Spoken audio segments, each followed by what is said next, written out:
Esta es la palabra de Dios y es una palabra que el Dios de amor, el Dios de paz, el Dios bueno, el Dios creador de todas las cosas, le ha dejado al hombre. ¿Para qué Dios le ha dejado la palabra a los hombres? ¿Para qué nos la ha dejado?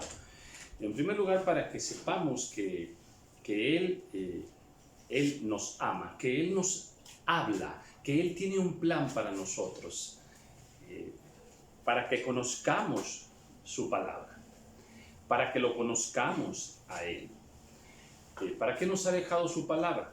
Para que la leamos y algo más, para que la escudriñemos, porque en ella está la verdad absoluta y la sabiduría de todas las cosas. ¿Para qué más nos ha dejado su palabra? Para que la vivamos, para que la pongamos por obra, para que comprobemos que es verdad, que con esta palabra el hombre puede vivir de una manera plena, conforme a la voluntad de Dios. ¿Y para qué más nos ha dejado su palabra?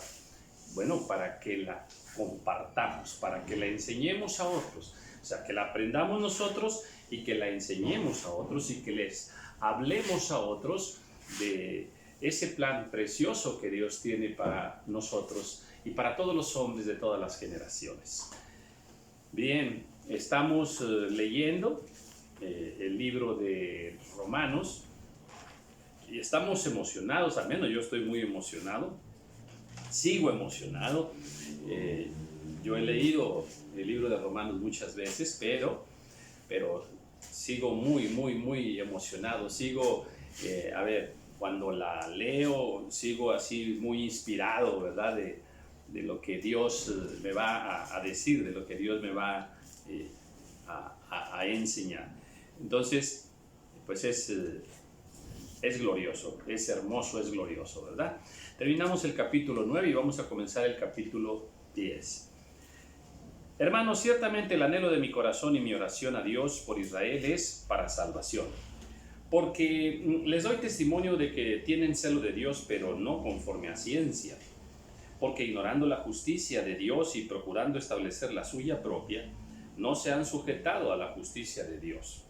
Hay dos clases de justicia: la justicia de los hombres y la justicia de Dios. Y si nosotros hemos de tener un celo por las cosas del Señor, tenemos que tener un celo por las cosas tal y como Él las pide, tal y como Él las dice, y no tener un celo, ¿verdad?, humano, ¿verdad?, mezclado con la voluntad de Dios. O sea, sí, hay muchas doctrinas que no reflejan fielmente lo que Dios quiere, sino son en parte doctrinas humanas y en parte doctrinas de hombre. Y aquí les dice que tenían cierto celo, ¿verdad? Dice, pero no conforme a ciencia, no conforme a la ciencia de Dios. Entonces, si vamos a tener un celo por las cosas del Señor, que sea un celo purificado, que sea un celo centrado en su voluntad, centrado en su palabra. Porque ignorando, dice, la justicia de Dios, dice que pues quieren establecer la suya propia. No podemos ignorar la justicia de Dios. La justicia de Dios es perfecta. Así es que no tratemos de poner nosotros nuestra propia justicia antes que la justicia de Dios. Porque el fin de la ley es Cristo, para justicia a todo aquel que cree. Uno de los propósitos de Dios cuando estableció la ley era que a través de la ley el hombre se iba a dar cuenta que no podía salvarse a sí mismo y necesitaba un Salvador. O sea, el propósito de la ley era llevarnos a Cristo, ¿verdad? Convencernos de que pues, la salvación entonces no nos la podíamos ganar humanamente, con esfuerzo humano, pero entonces vino la salvación por gracia en Cristo Jesús. Dice en el versículo 5, porque de la justicia que es por la ley, Moisés escribe, el hombre que haga estas cosas vivirá por ellas. Eso era en la ley, ¿verdad?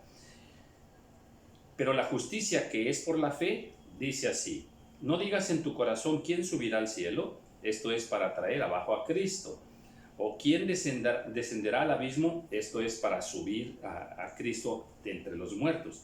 Mas ¿qué dice? Cerca de ti está la palabra, en tu boca y en tu corazón. Esta es la palabra de fe que predicamos. ¿Cuál? Esta, que si confesares con tu boca que Jesús es el Señor y creyeres en tu corazón que Dios le levantó de los muertos, serás salvo. Entonces, bueno, yo creo en mi corazón que el Señor será levantado de entre los muertos. Amén. Creo que Jesús es el Señor, ¿verdad? Y creo en su muerte y creo en su resurrección. Esta es la palabra de fe que salva al mundo. Esto es lo que nosotros tenemos que predicar. No, muchos otros conceptos ahí que son buenos, pero no son el centro del mensaje de Dios, ¿verdad? Ven a la iglesia, ahí nos la pasamos bien padre, sabes que en la iglesia hay mucho amor, ven y los llevamos con otro mensaje que no es el de salvación, ¿verdad? Y bueno, mira, si estás enfermo, ven, Dios te va a sanar, ven. Y la invitación es a recibir sanidad.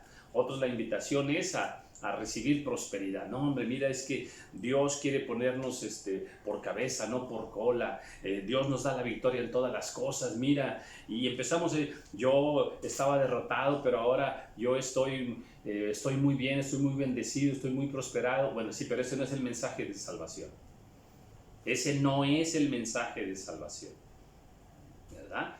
Entonces el mensaje de salvación es ¿verdad? Que los hombres tienen que arrepentirse, reconocer que hay pecado, pero que hay fe y esperanza en Cristo Jesús, quien borra nuestros pecados, nos da la vida eterna a través de su sangre, a través de su sacrificio. O sea, el mensaje de salvación es centrado en Cristo. Y repito, no muchos mensajes como los de ahora, que ya no ponen a Cristo en el centro de la salvación. Dice, pues la Escritura dice, todo aquel que en él... porque con el corazón se cree para justicia, dice el 10, estaba leyendo el 11. Porque con el corazón se cree para justicia, pero con la boca se confiesa para salvación. Amén, aleluya. Entonces, cuando creemos, por creer somos justos. Y para salvación también, bueno, pues confesar al Señor, ¿verdad? Predicar al Señor también para otros. Pues la Escritura dice, todo aquel que en él creyere no será avergonzado.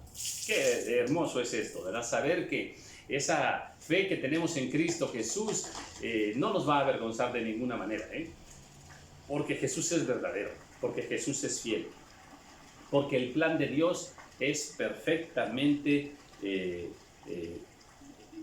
es un plan, inquebrantable, es un plan que nada lo podrá deshacer. Ese se va a cumplir en el tiempo correcto a la manera de Dios. Entonces, si creemos que estaremos en el cielo con el Señor, no seremos avergonzados por eso. Si creemos que vamos a subir con el Señor y que estaremos en las bodas del Cordero, eso va a ocurrir, no seremos avergonzados por eso. Amén. Entonces, y muchas cosas más se aplican a que no seremos avergonzados de ninguna manera. Entonces dice el versículo 12, porque no hay diferencia entre judío y griego, pues el mismo que es Señor de todos es rico para con todos los que le invocan. Porque todo aquel que invocare el nombre del Señor será salvo. ¿Cómo pues invocarán a aquel en el cual no han creído? Para poder invocarlo es que, bueno, pues hay que creer en él. Y luego dice otra pregunta, ¿y cómo creerán en aquel en quien no han oído? No se puede creer en él si no se ha escuchado de él. ¿Y cómo oirán sin haber quien les predique? O sea, siempre hay alguien que nos predicó, en este caso nuestro personal, ¿verdad? De cada uno de nosotros, hay alguien que nos predicó, que nos trajo el Evangelio. Ahora nosotros tenemos la responsabilidad de llevar también ese Evangelio a otros. ¿Y cómo predicarán si no fueron enviados? Bueno, entonces para que alguien predique, pues necesita haber sido enviado. ¿Enviado por quién? Pues por un ministerio que respalda el Señor, por una iglesia que respalda al Señor, por siervos del Señor respaldados en Cristo Jesús, también confirmados en la obra del Señor. Como está escrito, cuán hermosos son los pies de los que anuncian la paz, de los que anuncian buenas obras. Mire, este pasaje nos habla de una belleza y una hermosura en Dios que va más allá de lo físico, ¿verdad? Dice, cuán hermosos son los pies de los que anuncian las buenas nuevas. Amén. Hay una hermosura en todos los siervos y siervas que predicamos la palabra del Señor. Dios nos ve hermosos, aleluya. Dios nos ve hermosos. Y fíjate nada más, andamos por caminos de salvación, ¿verdad? Andamos por caminos llevando la palabra del Señor, evangelizando. Eso para Dios es hermoso. Entonces, qué hermosos son los pies. ¿De quién? De los que predican el evangelio. Entonces, miren nada más, hasta dónde Dios nos ve hermosos, hasta los pies nos ve hermosos el Señor. Dice en el versículo 16, mas no todos obedecieron al evangelio, pues Isaías dice, Señor, ¿quién ha creído a nuestro anuncio? En tiempos de Isaías, él predicaba y muchos no creyeron. En tiempos de Noé, él predicó y muchos no creyeron. En tiempos de Jesús, muchos no creyeron tampoco. En este tiempo es igual, es igual. A nosotros nos corresponde testificar y predicar y dar testimonio, ¿verdad? Con nuestra propia vida también. Pero eso no quiere decir que la gente va a creer. No quiere decir que la gente va a escuchar el mensaje. No. Hagamos el trabajo, hagamos la buena obra. Deseamos que la gente crea, que la gente se convierta. Pero no. Muchas veces esto no va a ser así. Aunque a nosotros se nos va a dar una recompensa, un premio, ¿verdad? Se nos va a pagar de acuerdo a nuestra obra, ¿verdad? Trabajemos en la viña del Señor. Y ya Dios permitirá que algunos se conviertan y que algunos, pues algunos no se van a convertir por la dureza de sus corazones, pero lo que pasaba en tiempo de Isaías también pasa hoy. Dice, a ver, ¿dónde me quedé aquí? En el 16, voy a leer el 17. Así que la fe es por el oír, y el oír por la palabra de Dios. Amén, amén. ¿Cómo nace la fe? Por el oír aquel mensaje, el oír la palabra de Dios. Dice, y el oír por la palabra de Dios. Entonces, a ver, para que una persona tenga fe, tiene que oír.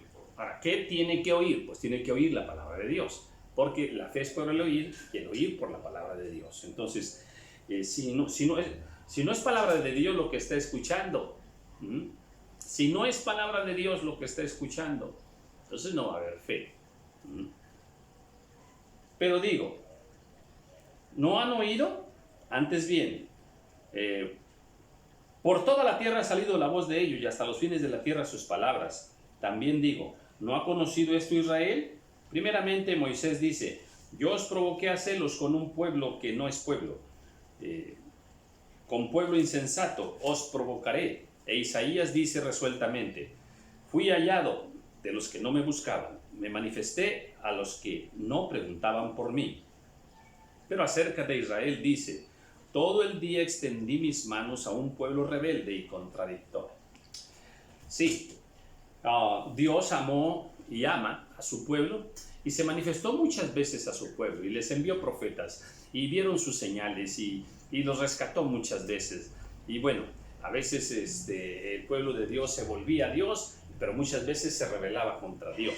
Esa ha sido la constante, ese ha sido eso ha sido la actitud de siempre del pueblo de Israel. Pero el amor de Dios permanece, la fidelidad de Dios permanece. Dios sabe que ese es un pueblo rebelde y contradictor, ¿verdad? Y entonces que, pues, a través de ese plan, Dios se volvió al otro pueblo, ¿cuál? Al que no era su pueblo de Dios, ¿verdad? Al pueblo que no lo buscaba. Grande es el amor del Señor. Pero este es un plan, o sea, no es que a Dios le falló el plan A y tuvo que hacer un plan B. No, esto ya estaba en el plan de Dios, ¿verdad? De alguna manera, déjeme decirlo así, Dios permitió que Israel se rebelara, que Israel se endureciera, ¿verdad? Y luego ese plan de salvación Dios lo lleva a las otras naciones. Dice que para provocarlos a celos.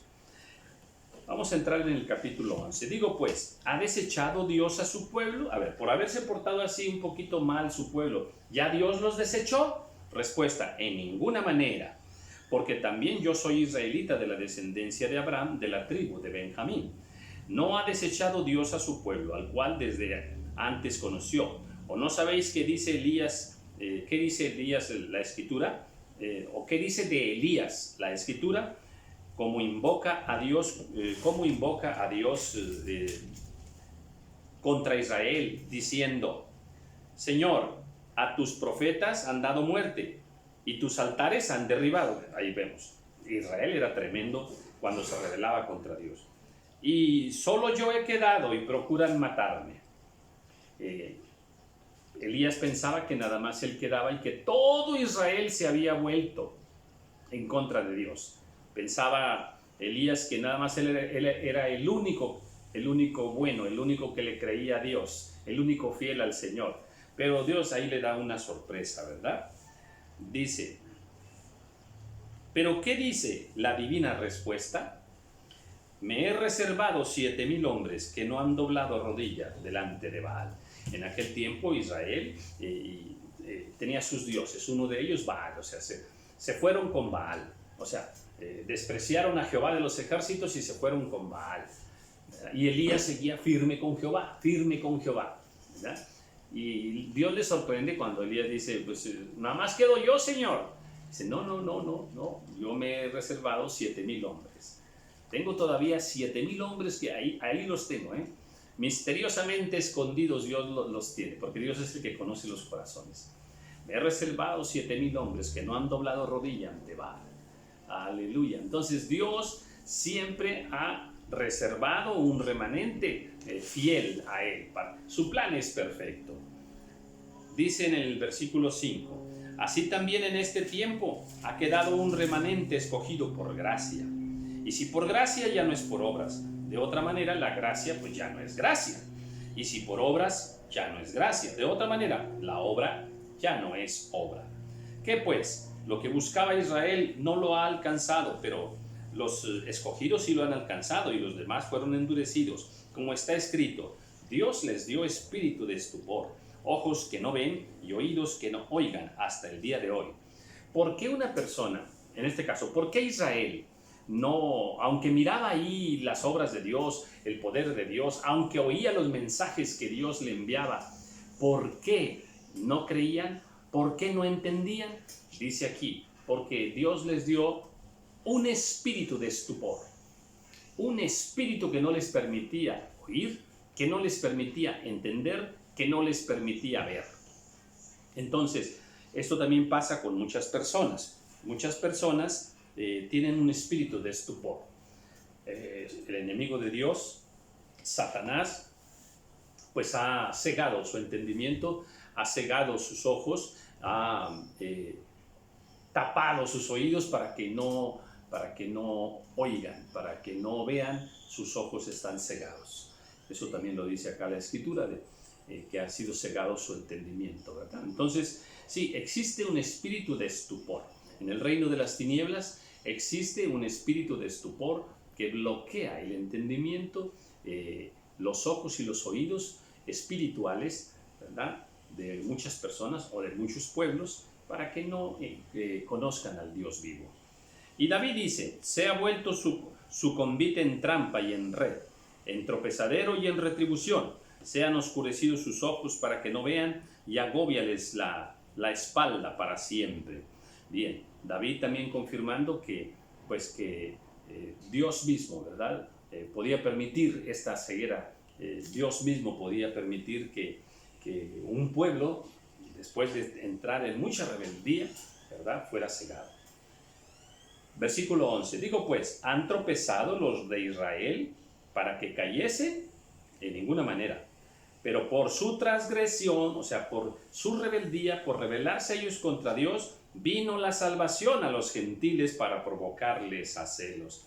Allí está más descubierto el plan de Dios. Y repito, un plan de Dios perfecto, hermoso, ¿verdad? Ofreciendo Dios, escoge un pueblo, lo ama, se manifiesta Él.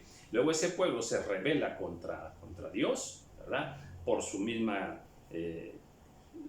carnalidad, por su misma ceguera espiritual, ¿verdad?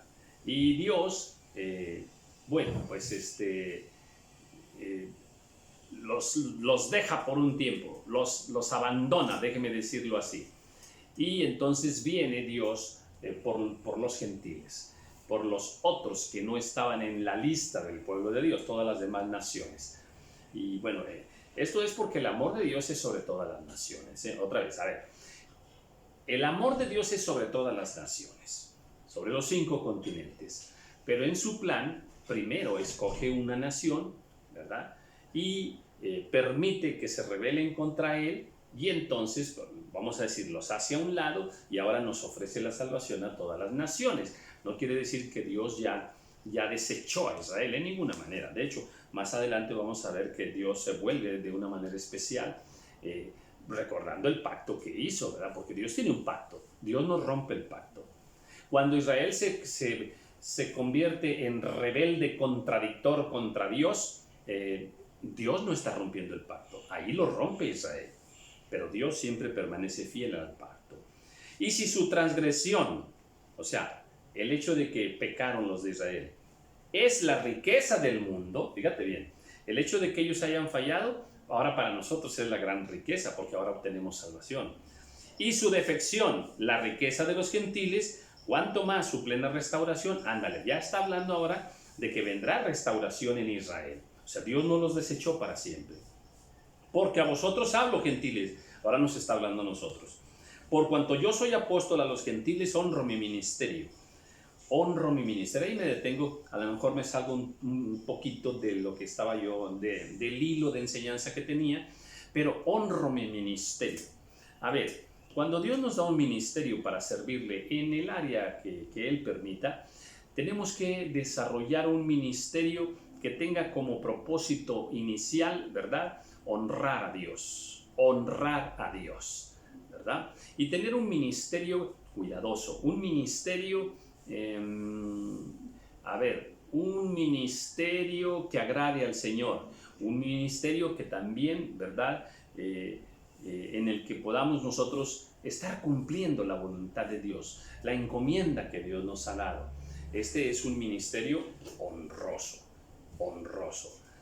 porque hay quienes, ¿verdad?, están en ministerio, desarrollan un ministerio, pero a veces ese ministerio da mucho que decir, da mucho de qué hablar, y no es un ministerio fiel, y es un ministerio que se desvía, es un ministerio que se aparta, es un ministerio que comercializa, ¿verdad?, que nada más anda buscando el dinero, es un ministerio que tuerce la doctrina. Y entonces, ¿qué pasa? Que entonces ahí ya no se honra, ya no se está honrando ese ministerio.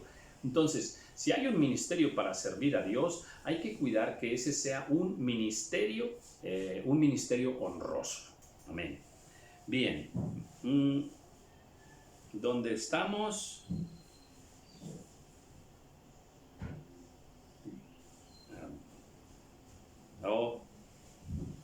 Me perdí un poquito porque estaba acá muy emocionado. A ver, ¿dónde está? Ya, aquí está. Dice,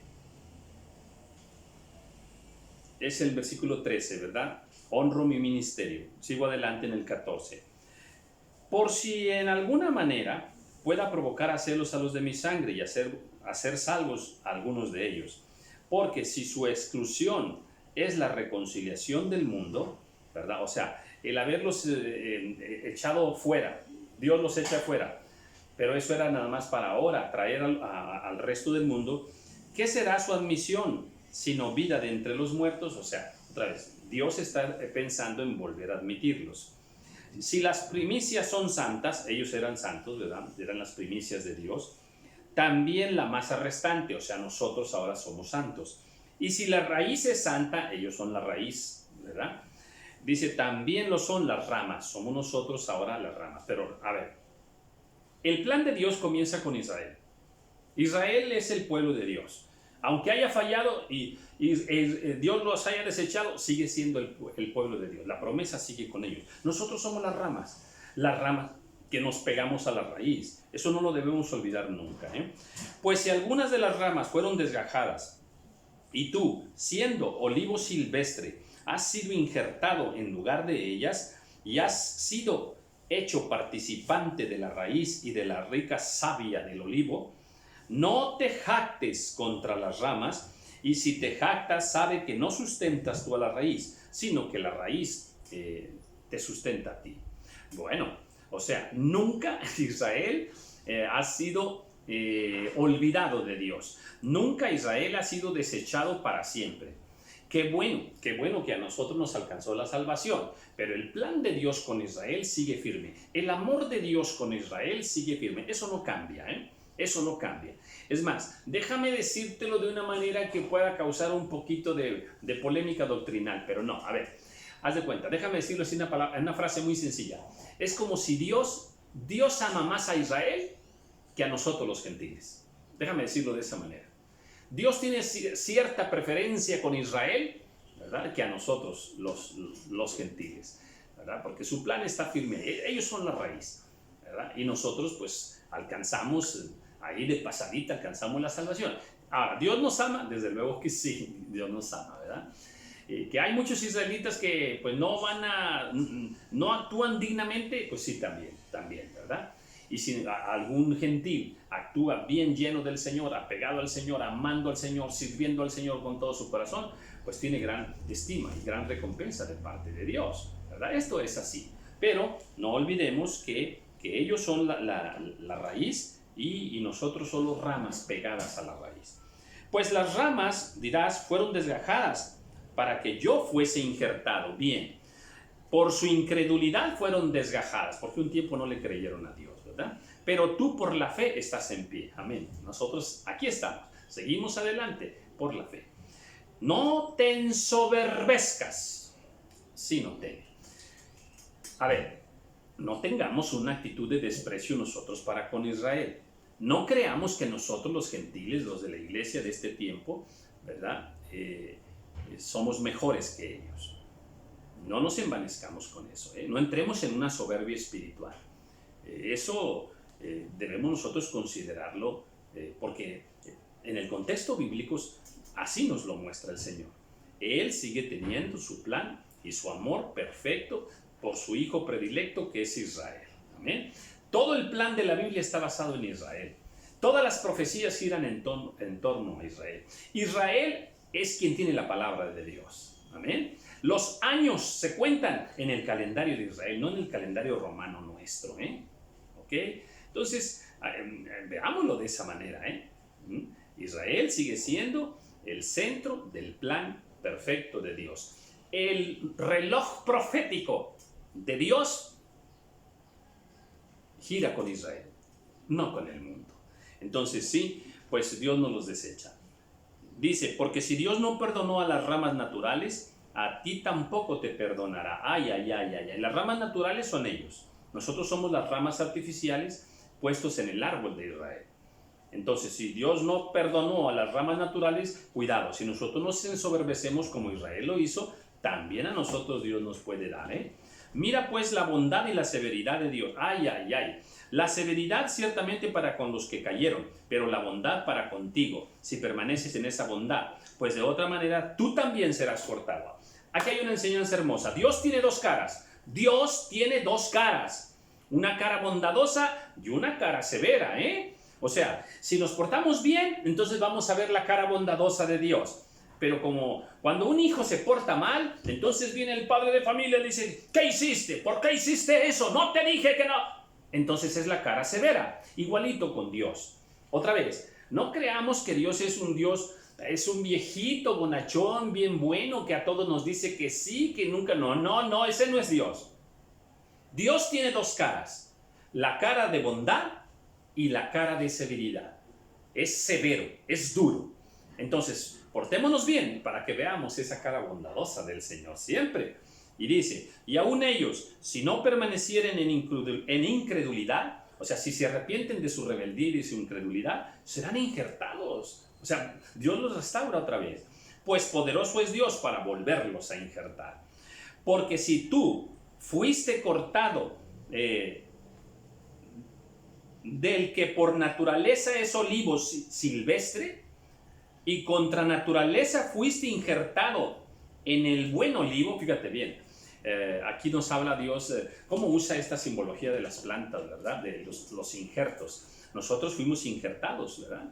Somos injertados en ellos. Ellos son la planta correcta, la primera planta que Dios siembra, Israel. Dice, porque si tú fuiste cortado del que por naturaleza es olivo silvestre, ¿verdad? Y contra naturaleza fuiste injertado en el buen olivo. Israel es el buen olivo. Nosotros estábamos en el mundo, éramos olivo silvestre. Olivo silvestre, cualquier olivo de acá de la naturaleza no escogido, un olivo no escogido, cualquier olivo, a lo mejor hasta ni de buena calidad. Bueno, pues ahí estábamos. De ahí nos cortó el Señor y nos injertó en el olivo, en el buen olivo. Dice aquí, fuiste injertado en el buen olivo. Amén. En el plan de Dios, ¿verdad? ¿Cuánto más estos, o sea, los de Israel, que son las ramas naturales, o sea, que son los amados de Dios, que son el pueblo de Dios, serán injertados en su propio olivo? Bien, en el plan de Dios sí hay una restauración. Israel se rebeló, se endureció, eso hizo que Dios volviera su amor al resto de las naciones y nos injertó ahora en el buen olivo, que es Israel.